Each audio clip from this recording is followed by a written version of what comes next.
actually. Yeah. Are you in the middle? Am I in the middle? I don't care. That's fine. Whatever. Where are you going? Hey guys, welcome back to Booze and Food. Anywhere you're in the camera shot would be fun. Let's start that over. That doesn't happen. We don't start over. All right, so what we got here is a crazy lineup of Bardstown. Bardstown is a very unique and modern, innovative distillery in Bardstown, Kentucky. They probably could have used some help with the name because they just called it Bardstown Bourbon Company. And when people say Bardstown, people think of the other two distilleries that are in Bardstown as well. So, but the Discovery Series has been a friend of mine and a favorite of mine for since Discovery 2, actually. That's the first Discovery I had, and basically this is kind of really what we do, or what members do at the blendery, is blend whiskey, right? And they are very forthright with all their information. They tell you everything that's in it, and if you know, sometimes they can't say exactly where it's from, but if you know mash bills, you can figure out where they're from. So we know this one is majority turkey. This is actually their first ever double oaked discovery. And then we get into a couple of single barrels. The thing I like about Bardstown is once they make their distillate single barrel selectable, they will do these at cask strength for you. These are two different cask strengths. Shouldn't be too far apart, 121 and 121.4, 121.2. So those should be very similar, same mash bill, around the same age, around the same proof.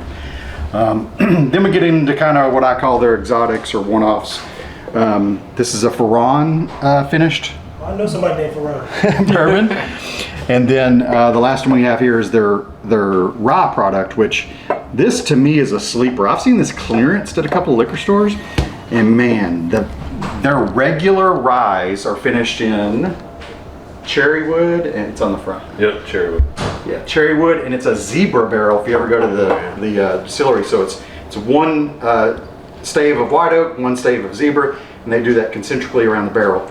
Not to mention when you do a pick, like I said, you get to get barrel proof there. So it's a 95.5 rye finished in those cherry. But gets a great impact from that wood. It's a real good demonstration of what different kinds of wood finishing can do to a barrel, especially if they don't overdo it. If that would have been all cherry, it would have been overdone. But the fact that they do it every other stave makes that a very unique product. I'm kind of excited. I don't think I've tried the double oaked.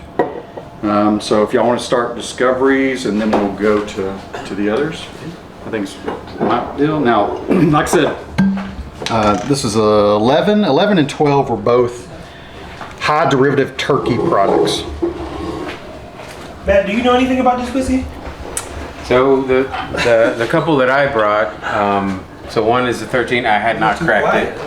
And then the other one I brought, so I was back in Nashville visiting one of my favorite places to visit. Someone I used to work with, he's got a small group, and he's been trying to like get me to go. They meet on Thursdays. They call themselves Thirsty Thursdays. Asher Roth. So he'd been telling me like, hey, when you run through town, grab one of our picks, and I just hadn't opened it. So I'm excited to try it. And then the Ferran, again, another one I've had on the shelf. I just haven't had time to open it. When you have over 700 bottles, you got to kind of stage some things out. So Yeah. this was a good excuse for me to fresh crack 3 bottles, and excited to try it. These are very close, both 6-year, both warehouse D, both floor 4, and 0.2 difference in proof. So if these don't taste similar, then it's gonna be due to barrel impact only. Yeah. You know. So I picked mine up there. I was in there, I think, last year. And actually, that's why they're signed. The master distiller is in the gift shop. So this is his pick. Did you do an experience thing? We did, but it was through a tour group. Okay. So it was a standard one that you can sign up for online. Yep. Where you went through the barrel house, and we actually, well, it's kind of unique in that we thieved right from the barrels in the barrel house. Right. Which, based on that, I kind of knew what to expect. So we kind of went through their Origin Series stuff out there. Yeah, that's what I was gonna say. So they were announcing what they were as we were going. Yeah. So I knew what to expect because I'm very familiar with the Discovery Series. And in the last barrel, they had turned around. They wouldn't let you see the stats on there. Okay. So They made everybody guess. They made everybody guess. They made everybody guess, and the cherry influence really accentuates that, because what ended up happening was that one turned out to be probably 90% of the people on the tour Said it was bourbon. that was their favorite. And they said it was bourbon, I bet. Well, a lot of them didn't really know or understand mash bills or whatever, but it was by far 90% favorite said, that's my favorite. And I said, I kind of know what that is. And it turns out it was Yeah, and obviously this is single barrel, but I think in store these are like $54 or something. Wow. They're big value. But this thing is so familiar to me. I mean, yeah. it's just great turkey distillate. Yeah, those are a little pricier. Yeah, so you're talking $100 over here. All your, super LE limiteds are going to be 120 to 150, and then you get into their distillery only 375s that are 150 for that. So they've got a price range for sure. But these guys are cheap. This one's cheap. So you can definitely understand Bardstown just by getting in entry level. Yeah, it's going to be expensive. That's 13-year turkey in it. Yep. So. But yeah, so have you guys had this one yet? The double oaked?